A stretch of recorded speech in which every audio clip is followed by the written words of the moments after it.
kesempatan ini kami juga ingin mengingatkan kepada para DPO agar kooperatif dan patuh agar proses penegakan hukum dapat segera dilakukan dan dapat memberikan kepastian bagi para pihak terkait.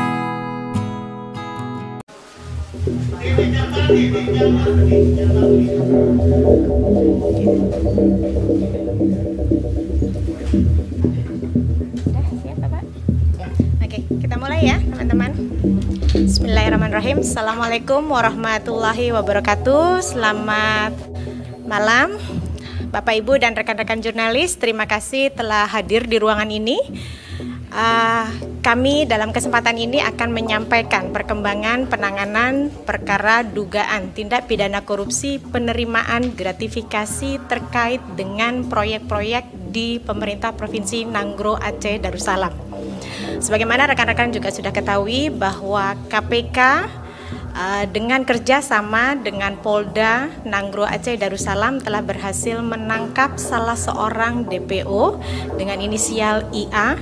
Dan malam ini sudah hadir bersama kita pimpinan KPK Bapak Yohanis Tanak, juga Deputi Penindakan KPK Bapak Karyoto, akan menjelaskan secara detail terkait dengan kronologi penangkapan dan juga upaya paksa lainnya yang akan KPK lakukan sebagai tindak lanjut dari penangkapan yang telah KPK lakukan.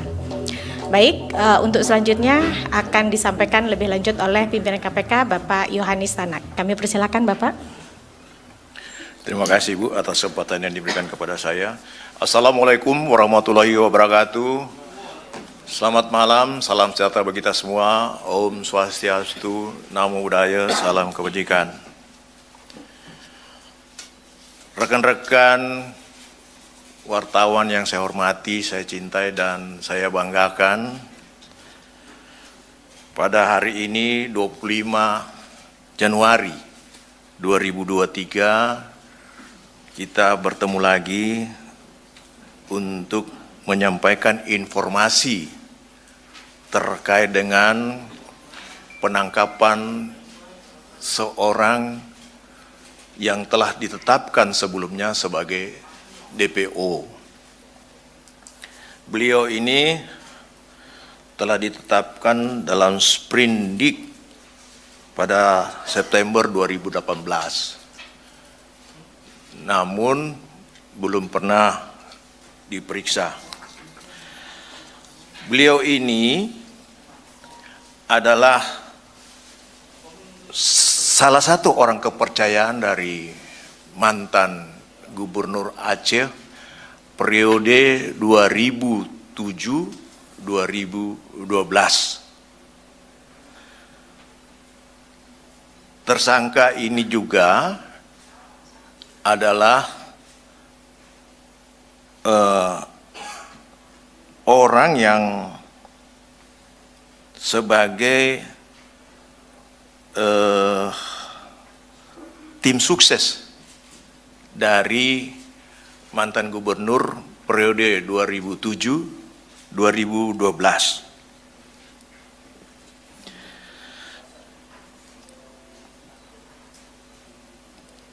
Sebelumnya dalam perkara ini, sebelumnya itu dalam perkara gratifikasi, beliau ini terkait dengan mantan gubernur yang ditetapkan sebagai tersangka dalam perkara gratifikasi. Tapi kemudian beliau ini melarikan diri dan dijadikan sebagai DPO yang kemudian dilakukan penangkapan atas kerjasama KPK, dalam hal ini tentunya yang dipimpin oleh Deputi Penindakan dan Eksekusi beserta Direktur Penyidikan berkoordinasi dengan Polda Aceh berhasil melakukan penangkapan terhadap tersangka yang berinisial IA. IA. berinisial IA. Adapun kronologis penangkapannya, pada tanggal 24 Januari kemarin, tim reserse kriminal umum Polda Nanggro Aceh Darussalam telah melakukan penangkapan terhadap beliau, tersangka IA, di salah satu tempat yang berada di Banda Aceh. Kemudian pada hari ini, tim penyidik berangkat ke Banda Aceh dan kemudian membawa beliau ke Jakarta, ke kantor KPK ini, Gedung Merah Putih. Untuk selanjutnya akan dilakukan penahanan dan pemeriksaan nantinya kepada beliau. Adapun perkaranya, konstruksinya adalah sebagai berikut. Pada sekitar tahun 2027 sampai dengan 2012, IY selaku Gubernur Nanggro Aceh Darussalam menerima uang yang berjumlah sekitar 32 miliar 454 juta 500 rupiah.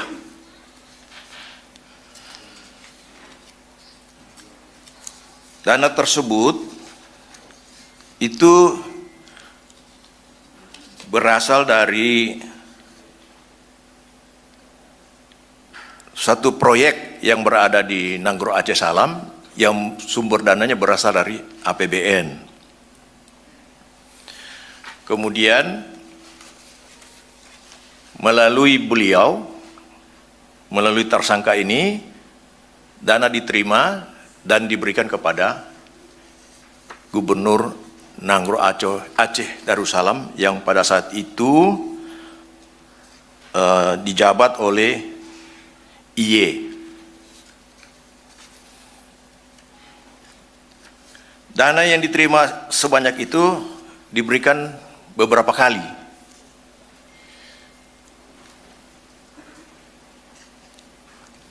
Diberikan secara bertahap. Yang pertama itu sekitar 6 miliar 937 juta 500 ribu rupiah yang diberikan 8 kali. Itu sekitar tahun 2009. Kemudian di tahun 2010 beliau menyerahkan lagi kepada IY, tersangka ini menyerahkan kepada IY sebanyak 9 miliar 577 juta 570 juta yang diberikan dalam 31 kali tahapan. Kemudian pada tahun 2011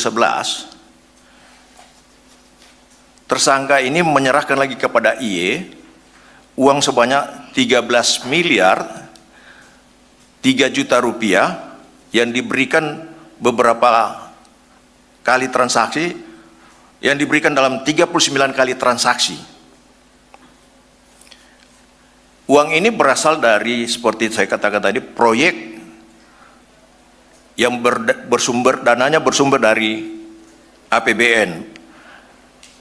Adapun proyek tersebut adalah terkait dengan pembangunan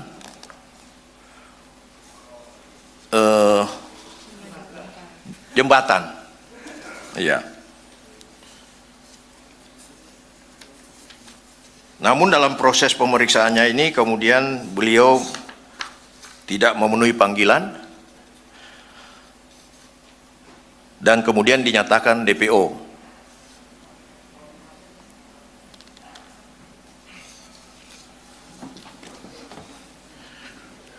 Kami dari pihak KPK tidak akan berhenti untuk melakukan tindakan hukum penangkapan terhadap siapapun yang telah diduga telah melakukan tindak pidana korupsi dan telah dinyatakan DPO. Dan dalam kesempatan ini, kami dari KPK mengucapkan terima kasih yang sebesar-besarnya kepada Kapolda Nanggroe Aceh Darussalam beserta jajarannya yang telah bersedia kerjasama dengan pihak KPK untuk melakukan penangkapan, sehingga pada malam hari ini kita bisa melihat tersangka berada di sini.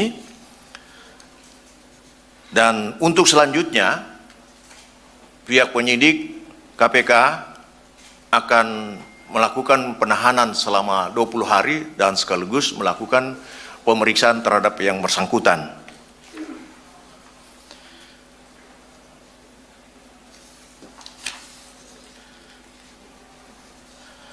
Saya kira itu saja yang bisa kami sampaikan, dan untuk lebih lengkapnya akan disampaikan oleh Deputi Penindakan, dan menurut beliau sudah cukup. Saya serahkan kembali kepada Ibu untuk menyampaikan kepada. Baik, terima kasih Pak Yohanes. Bapak Ibu dan rekan-rekan jurnalis, kita buka sesi tanya jawab, dan saya juga mengundang rekan-rekan jurnalis yang mengikuti konferensi pers ini melalui akun media sosial KPK untuk menyampaikan respon, tanggapan ataupun pertanyaannya untuk bisa interaktif dengan kami di sini melalui fitur yang tersedia. Kesempatan pertama saya buka dulu untuk teman-teman yang hadir di sini. Boleh silakan satu di sana, nama dan medianya. Mau nanya yang tadi kayaknya kurang lengkap. Jadi ditahannya itu selama 20 hari dari kapan dan dia ditahan di rutan mana? Terus kedua mau nanya soal Izil Azhar, dia kan dulu diduga terima 32 miliar gratifikasi, tapi bersama Irwandi Yusuf. Nah, tapi dalam persidangan itu gratifikasi Irwandi Yusuf itu tidak terbukti karena Izil Azhar ini nggak bisa didatangkan. Nah, sekarang dia udah ditangkap dan bisa didatangkan. Apakah nanti KPK akan membuka lagi kasus gratifikasi Pak Irwandi Yusuf itu? Karena kan masalahnya adalah dulu ya Pak Izil Azharnya ini buron. Seperti itu aja untuk kasus ini.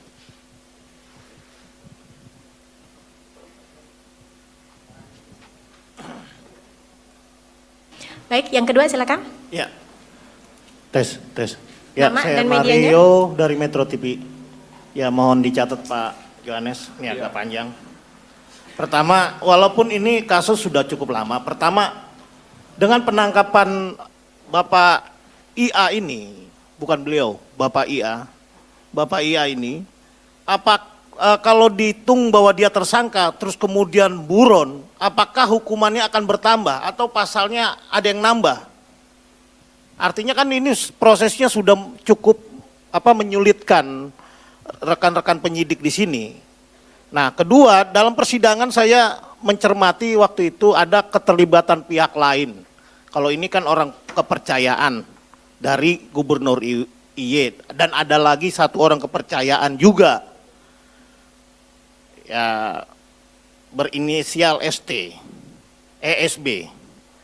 Nah, waktu itu di persidangan itu kan dikatakan bahwa dia diberikan kepercayaan untuk menyelenggarakan Aceh Marathon dengan nilai miliaran rupiah.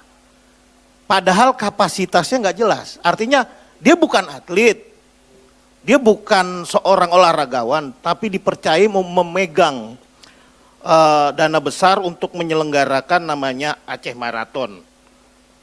Nah, itu apakah memang itu didalami juga? Nah, kemudian nyambung dari pertanyaan Chandra. Kalau kemarin kan gratifikasinya tidak bisa dibuktikan karena saudara yang di belakang ini belum bisa dikonfirmasi karena lari dan belum bisa ditangkap. Nah, pertanyaan saya, apakah KPK juga akan mendalami terkait dana otsus di Aceh? Ini yang jauh lebih besar ketimbang proyek-proyek itu. Karena bagi saya fakta dan kenyataan dari pembangunan dana otsus di Aceh itu jauh sekali Jadi tidak jelas, tidak nyata bahwa dengan dana otsus sekian pembangunannya malah tidak ada atau jauh dari harapan pemerintah, bahkan lebih banyak memakai dana APBN langsung dengan permintaan-permintaan lain. Dan keempat, apakah dengan saudara IE ini akan juga dikonfirmasi terkait pengadaan 2 kapal Aceh Tangguh? Setahu saya dugaan korupsi pengadaan 2 kapal baru yang besar ini, namanya 2 unit kapal Aceh Tangguh ini cukup memakan biaya besar yang berkoordinasi dengan Kementerian Perhubungan. Nah selanjutnya Mbak Ipi langsung ke pertanyaan-pertanyaan lain yang mungkin karena sudah berapa lama dari tahun baru udah nggak kompers. Pertama, saya ingin menanyakan. Kita prioritas topiknya terkait dengan isu ini dulu ya. Oh gitu? Ya, boleh kita berikan kesempatan untuk yang lain, sudah 4 pertanyaan. Pak Mario, boleh ya? Nanti kita lanjut lagi ke sana. Silakan di belakang Pak Mario. Saya Mirza dari Tempo, saya ingin bertanya, Izil Azhar ini kan sudah hampir 5 tahun buron dan ketemunya di Aceh. Apakah dia selama buron itu pernah ke luar negeri atau tidak? Dan kalau misalnya tidak pernah, apakah ada yang membackingi dia selama di Aceh? Mungkin segitu aja. Terima kasih. Satu lagi ya, silakan. Oh, oke. Yang di belakang dulu, silakan.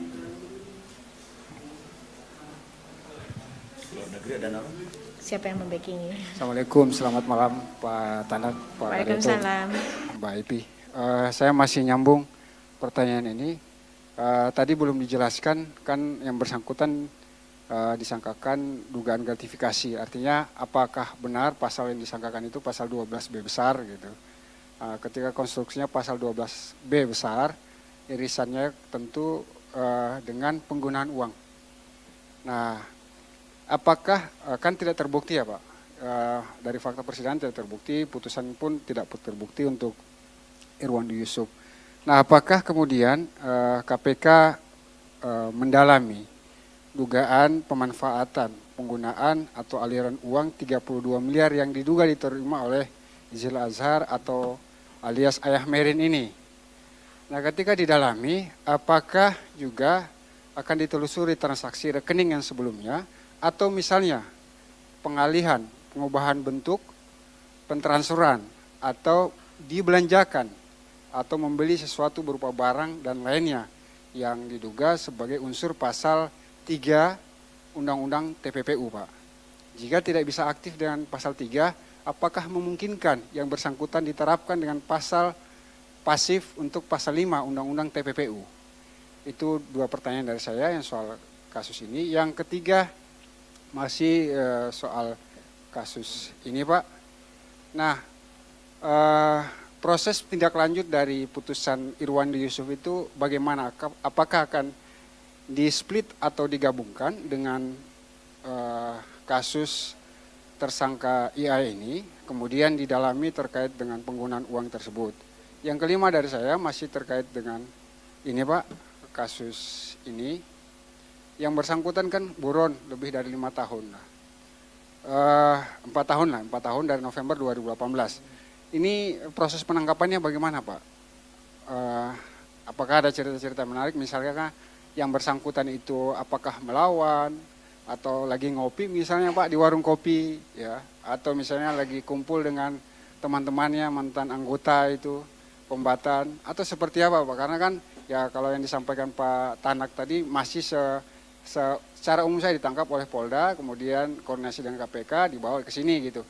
Ada nggak cerita menarik, masa selama lebih dari 4 tahun hanya numpang nongkrong Pak, kemudian diciduk gitu kan, atau misalnya dia kabur, atau misalnya memanfaatkan ex-kombatan yang lain untuk melindungi dirinya sendiri, apalagi dia mantan ex-kombatan yang wilayah salah satu wilayah. Dari saya terima kasih, Assalamualaikum warahmatullahi wabarakatuh. Oke, 4 poin ya, sudah kami catat. Terima kasih. Tadi ada satu lagi ya untuk sesi ini, silakan. Nama dan medianya.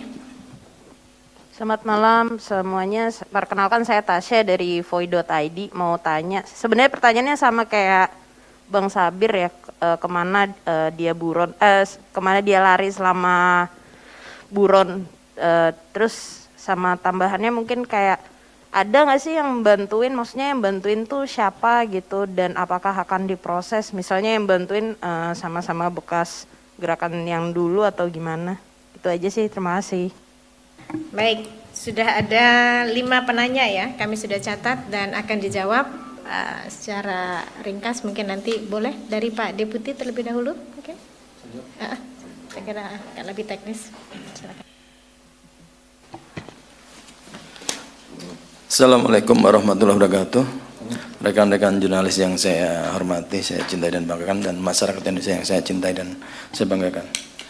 Beberapa pertanyaan dari Pak Mario.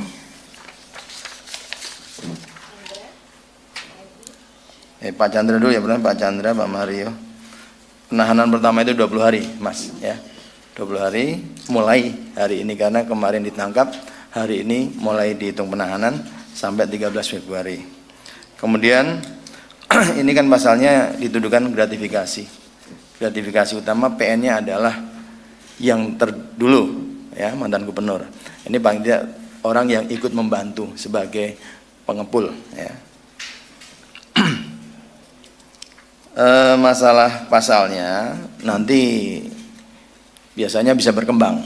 Apakah nanti dari temuan-temuan penyidik setelah adanya yang bersangkutan ditahan, dilakukan upaya-upaya paksa yang lain, baik tracing dari rekening, akan bisa ketahuan dia mendapatkan dari siapa, kemana larinya.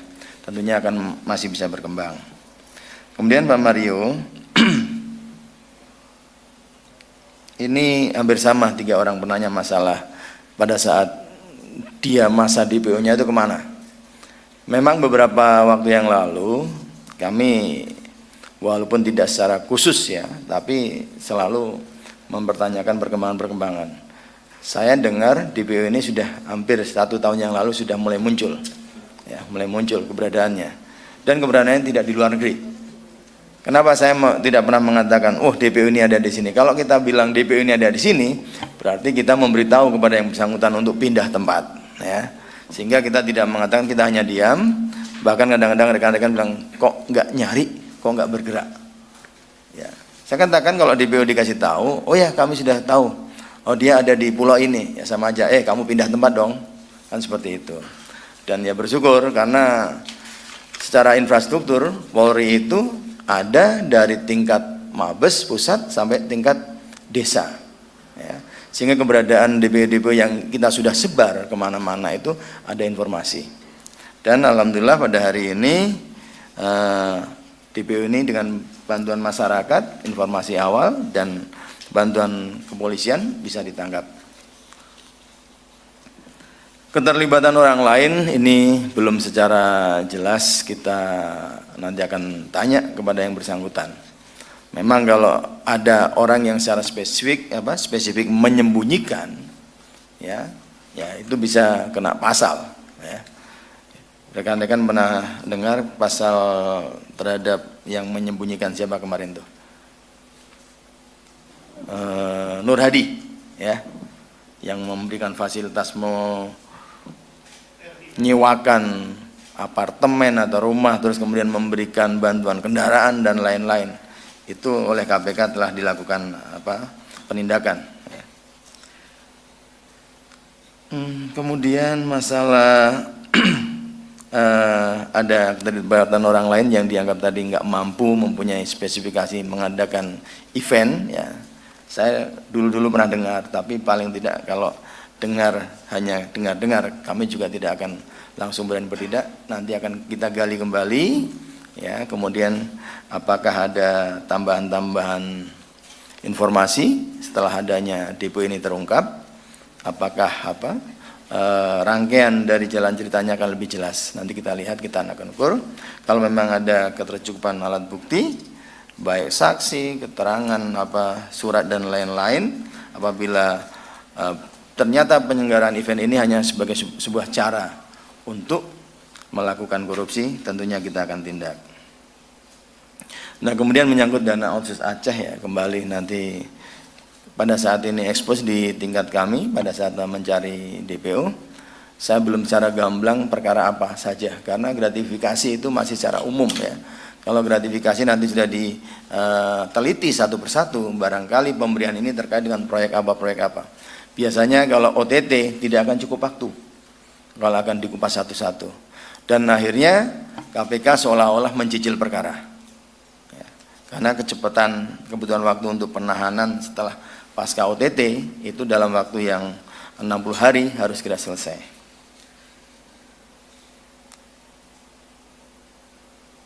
Nah, keterkaitan dengan kapal ini, pengadaan kapal, 2 kapal ya, informasinya di kami juga masih ada lidiknya tersendiri, ya, bukan bersama-sama. Nanti kita lihat apakah masa gubernur siapa, PPK-nya siapa, dan ini masih lidik, ya, masih lidik. Masih lidik berarti saya tidak boleh banyak bicara ini, Pak Mario. Ya. Kemudian yang buron tadi udah hampir sama, mbaknya juga sama.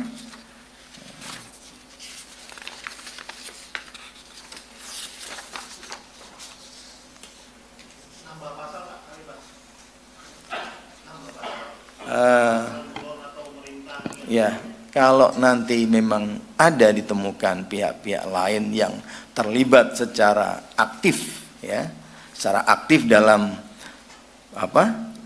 yang bersangkutan bersembunyi, yang bersangkutan lari dari satu tempat ke tempat lain, ya, ataukah memberikan berbagai macam fasilitas sehingga yang bersangkutan bisa nyaman, ya, dari kejaran aparat penegak hukum, tentunya kita akan melakukan tindakan. Nah, masalah tracing itu sudah sewajarnya, semestinya kita lakukan tracing. Kembali nanti akan kita lihat apakah, saya rasa kalau masih 4-5 tahun yang lalu belum terlambat, kita koordinasi dengan PPATK untuk bisa dibuka. Ya biasanya kalau namanya pungutan-pungutan ini adalah cash and carry. Bisa dilihat dari kasus Probolinggo, kemudian kasus bukan yang Medan, ya, itu tarikan tunai paling banyak, tarikan tunai.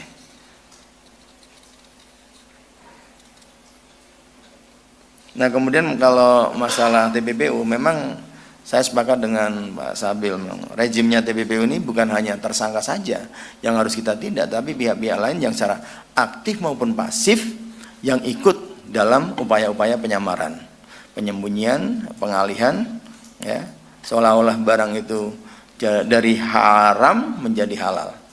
Nah, tentunya ini memerlukan pendalaman, ya Pak Sabil, ya, pendalaman apakah nanti kalau misalnya yang bersangkutan ketika mendapatkan uang ini dititipkan di siapa, saya juga belum tahu persis nanti apakah yang kemarin 32 itu udah betul-betul terdetek, terlacak, ibarat kata menerima 32 keluarnya berapa, yang disita berapa. Ini kasus lama, ya, kasus-kasus cuci gudang.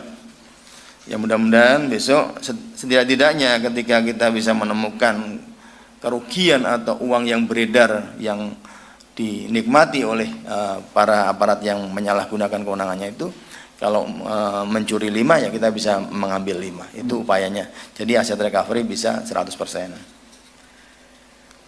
Saya rasa pertanyaannya sudah terjawab semua, ya. Ya, nanti kalau ada putaran kedua masih ada satu lagi yang perlu dijawab. Boleh, mungkin Pak Yohanis bisa menambahkan?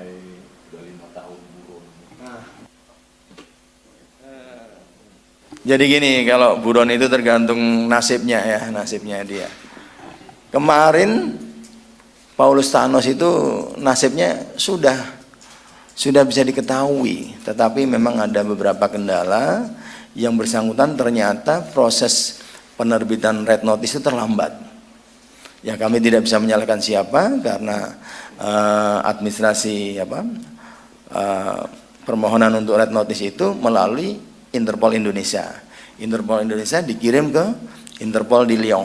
Di Lyon baru terbit, disebar ke seluruh dunia yang ada Interpolnya. Kalau pada saat itu sudah yang bersangkutan betul-betul red notice-nya sudah ada, sudah bisa tertangkap di Thailand, ya, itu. Ya, ini namanya liku-liku penegakan hukum yang dikiranya kita mudah, ternyata hanya karena satu lembar surat. Karena apa? selayaknya pada saat itu pengajuan DPO itu red notice sudah lebih dari 5 tahun. Nah, ternyata setelah dicek di Interpol belum terbit. Nah, kita nggak tahu apa sebabnya, apakah karena ada kesalahan upload dan lain-lain, kita tidak tahu. Ya. Tapi itu semua kemarin sudah kita perbaiki semua. Mudah-mudahan yang sudah diissued sebagai DPO akan secara otomatis nanti pada waktunya menjadi akan terbit red notice secara internasional dari Interpol Lyon. Mungkin itu ya Pak. Sudah? Kalau ada yang lain mungkin Putra. Ya, silakan Pak. Ini saja. Pimpinan. Kalau tadi yang dipermasalahkan ya bahwa yang bersangkutan itu sudah 4 tahun melarikan diri. Nah, ada enggak hal-hal yang lain yang bisa diberikan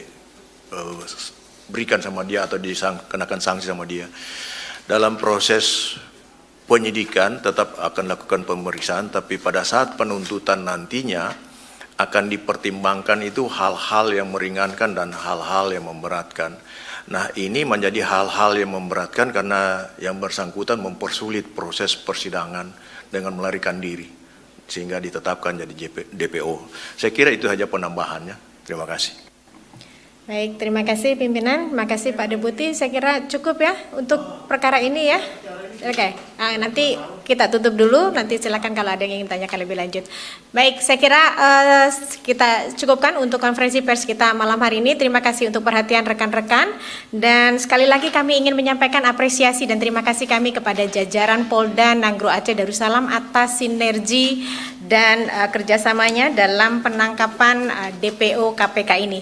Yang kedua, kami juga ingin sampaikan bahwa penangkapan salah satu DPO KPK ini menjadi bukti nyata komitmen dan keseriusan KPK untuk menuntaskan setiap perkara yang menjadi prioritas KPK.